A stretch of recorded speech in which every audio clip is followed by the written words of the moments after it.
this video is about dealing with the advice of experts.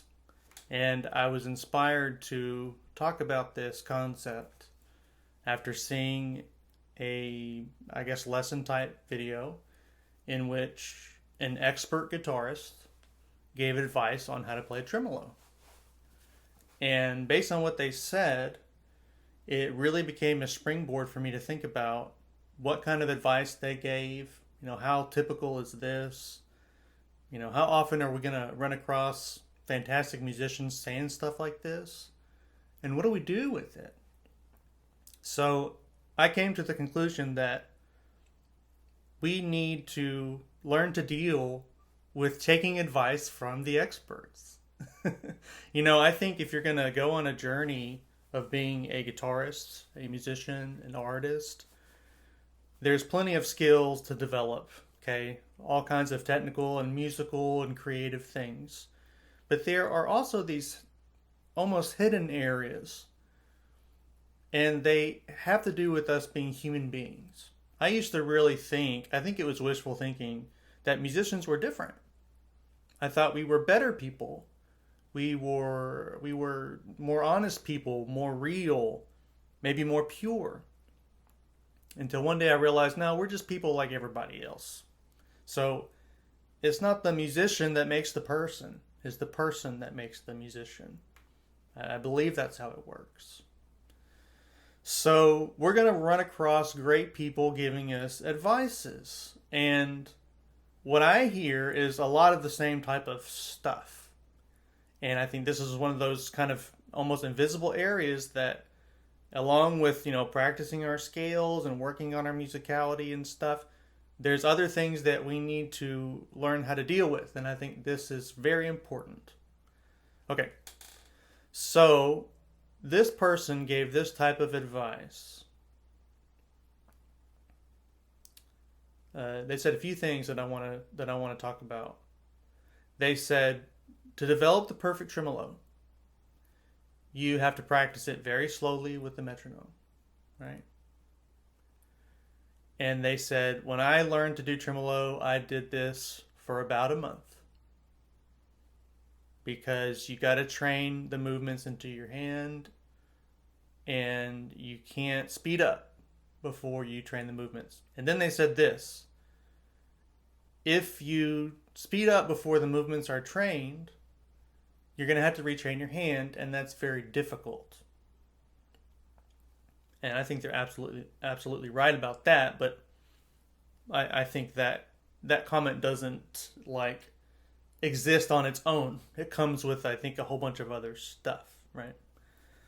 So, I really never have a problem with someone answering a question, and how they want to answer it. So I'm not here saying well, they should have answered differently. I think everybody deserves to answer however they want. And even if they are not to say things that they did or didn't do, that's still their choice. My hope, I think the betterment of everyone would be transparency. So if you're not going to sit down and say what you really feel like gives you your best tremolo, I wish people would just say that. There's nothing wrong with not giving a free lesson to the world. I mean, I understand completely. Okay? But that's not what's said. Instead, we get this type of advice that masquerades as good advice, and I don't really think it is for most people. What it can do is you can use it for some beneficial tools. Is that good work to do? Absolutely it is. Absolutely. It's good work to do, okay? But it doesn't exist in a vacuum, and that's not all that there is to it. That's what I believe. Okay. So here's the thing that I learned about this person. And like I said, I'm only using their comments as a springboard for my own thinking. I don't really care what they think, to be honest. I'm actually grateful to them because I've had a lot of fun thinking about this stuff. So that's why I'm not using names. I'm not trying to throw shade. I don't care. But what I know about this person is that they started to learn guitar when they were 5 or 6, very young. Okay. So they said, when I learned tremolo, I I practiced it slowly with the metronome for about a month. So, when do you think they learned tremolo? Let's say they played for a couple of years even before they learned tremolo, before they were taught it. So, let's say they were 8. Okay. What happens when you tell an 8-year-old what to do? I mean, do you have children? Have you ever taught kids? When you tell a kid what to do, what happens? Okay, that's really important information that's being left out. Now, I'm thinking of either one of two scenarios. This individual could be so brilliant that they could actually have the foresight at 8 years old to do what they're told. I think that would be absolutely remarkable for an 8-year-old to be able to see, this isn't fun, but I can see I need to do this. So that's possible. I don't know that that's not the case. Or I think it's more likely the second situation, they were made to do it. They didn't have a choice. Some people are raised and taught instruments that way. And they have to do it. So I think that's really important, because when we hear that type of advice, almost no one that sees this video is going to be coming from that same spot. Are you going to be a young enough person without any experience in tremolo as of now, but interested in the guitar, play some, know enough about it to know you want to know about it, so then now you can learn the right way? 99.9% chance I would say no. And I'm certainly not one of those people either. So it's a prescription that worked in their life. Is it going to work in your life? I would say 99.9% chance no. So what does that mean?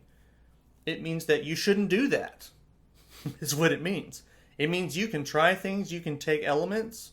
Your approach will need to be different. And then I want to use myself as an example, because I'm not going to sit here and pretend that I have the discipline to practice tremolo only slowly with the metronome for a month.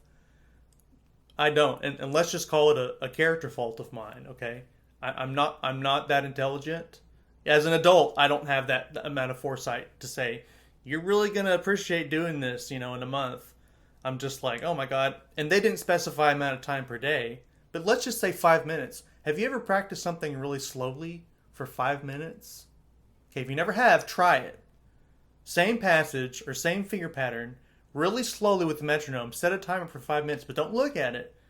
This is probably what will happen. You'll be doing it, and you'll be thinking, man, yeah, this is going good, doing good work. And then you'll start to feel, man, I bet it's been almost 5 minutes. I've been doing this a while. You look up, and it's been like 45 seconds. And then you're thinking, oh my gosh, 5 minutes is a long time. Okay, it feels like that to me. So let me tell you what I would do. I do slow training with the metronome sometimes, because it takes a lot of discipline, okay? You really got to stop what you're doing and say, I'm going to focus, razor sharp. If I were to do 5 minutes of slow tremolo practice just one time, I could do it, but I promise you, as soon as that timer goes off, I'm going to start playing and I'm going to speed it up. I can't resist it. I'm going to be thinking, let's let it roll. Let me see if it sounds differently. And I've been training slowly, and oh my gosh, it was difficult. So that's how I would have to do. That's how I do deal with it. And yeah, it's some steps forward and a step back. But you can also do it that way. Maybe it takes you a little bit longer. Maybe you have to make changes when you're older. Okay, which leads me into our second point. If you don't train movements in your hand exactly the way you want, you're going to have to retrain the hand later, and that will be very difficult. Yes. Yes and yes, I agree.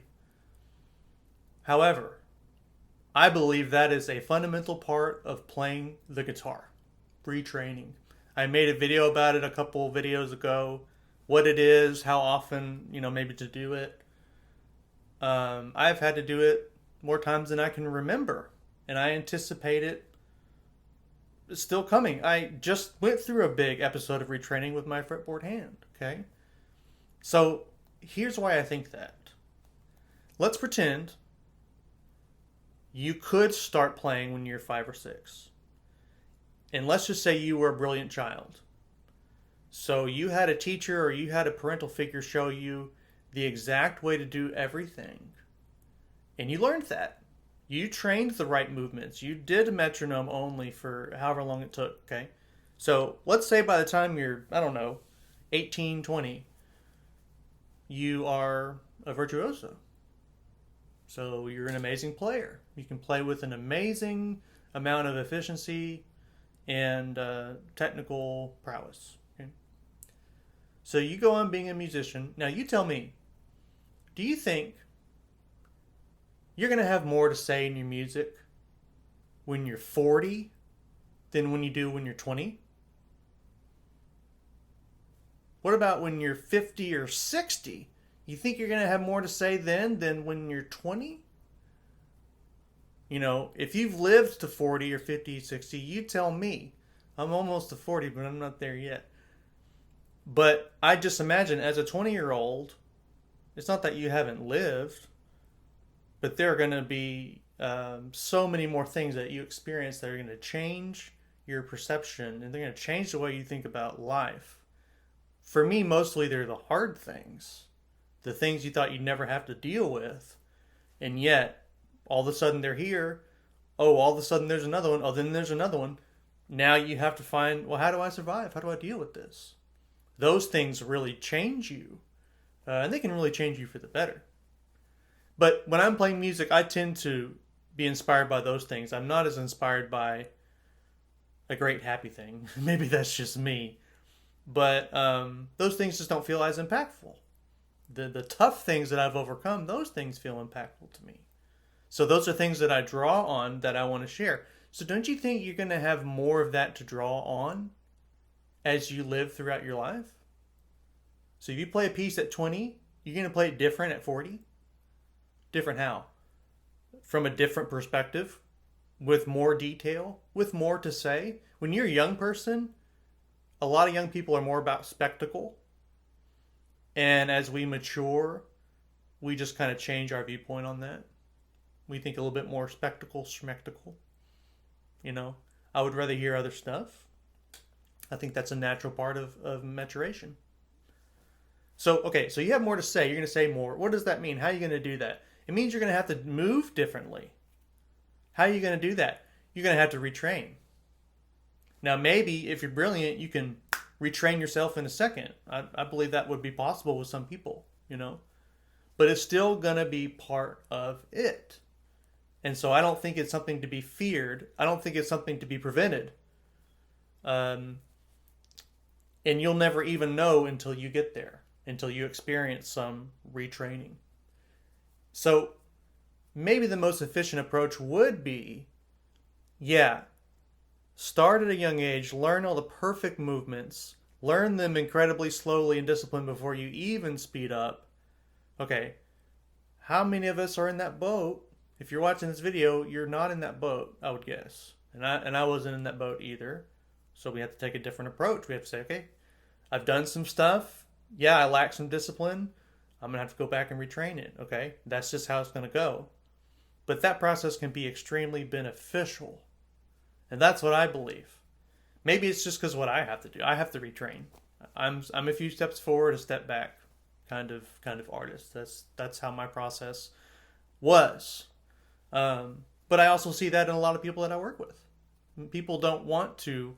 They're not fulfilled just saying, I'm going to do the most basic things. I also know people that are fulfilled doing the most basic things. And I'm not going to pull any punches about this. They tend to lack creativity. I'm not saying it exclusively happens. I'm saying it happens more often than not. If you're too bogged down in the physical movements, it tends to breed in a lack of interest in creativity. And I don't want to be in that place where I have technique that doesn't sound musical. That sounds pretty scary to me. Okay, so retraining is not a thing to be feared.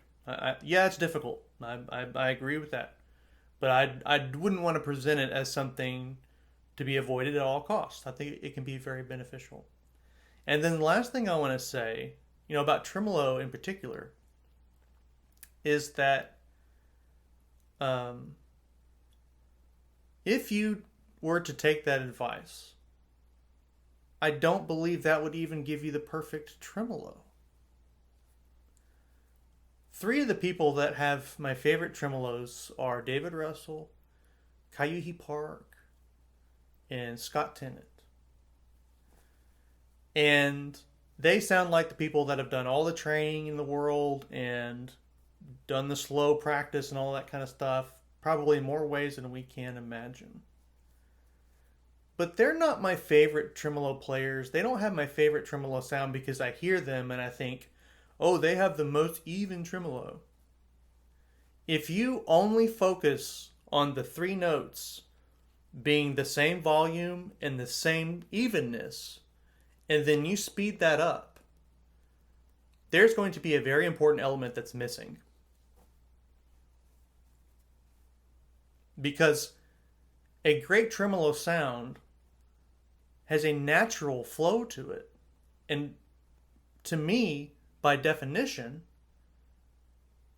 it's going to have a natural type of unevenness, either in balance or the space between the notes. And I don't think of tremolo as a group of 4. I think of it as a group of 3. There's some pieces where you got the thumb. I'm thinking like maybe the Saint Stila Mesa piece or some Rodrigo music where the thumb is playing very close to the fingers. In those instances, it would more seem like 4. But if you're talking about your traditional tremolo setup like Recuerdos or Barrios tremolo pieces, the thumb is in a lower voice, so you don't really have like aurally, you don't really have the connection of 4 notes. You hear a bass note, then you hear 3. So to me, these people know how to group the group of 3 in a very natural sounding way. Okay? What is natural sounding? Well, look at nature. Okay? Look at an animal running through the woods, or a butterfly flying and getting nectar, or a bee, something like that. You see them move in all these kinds of ways, and you don't understand. Like, why are the butterfly's wings flapping that way? Why is the rabbit, zigging this way and that? And, well, we don't know, except it just looks so natural. They obviously are doing something that these moves require, and so they serve a natural function. It couldn't be more natural looking. So, and it's not like a perfect straight line from here to there, right? So a natural sounding tremolo is going to have a natural flow, and it's going to have some type of wave to it. In order for it to have a wave, it can't be exactly even, and it can't be exactly dynamically the same. So that is not going to be accomplished for you if you train into your hand only to play every note the same volume and the same dynamic.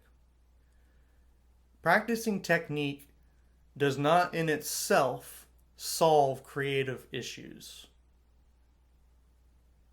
It does give you more tools to be creative, but it does not come up with ideas for you. You have to practice being creative. And when it comes to tremolo, look, don't put your audience through that. More than once I have heard someone play, Recuerdos de la Alhambra at a very slow tempo, and their point seemed to be, I'm going to make it be, and I just thought, oh my God, you're going to do this, you're going to take all the repeats. Why? I think that's not a good choice because there are a lot of choices that I think are much more musical than that. And if you do that in the practice room, fine. But when you're performing for people, communicate something else. Besides, I can do this. I can do this is not a good thing to communicate, I believe, when it comes to music. It's pretty self-serving. It's not taking advantage of a lot of things. It's missing a lot of things.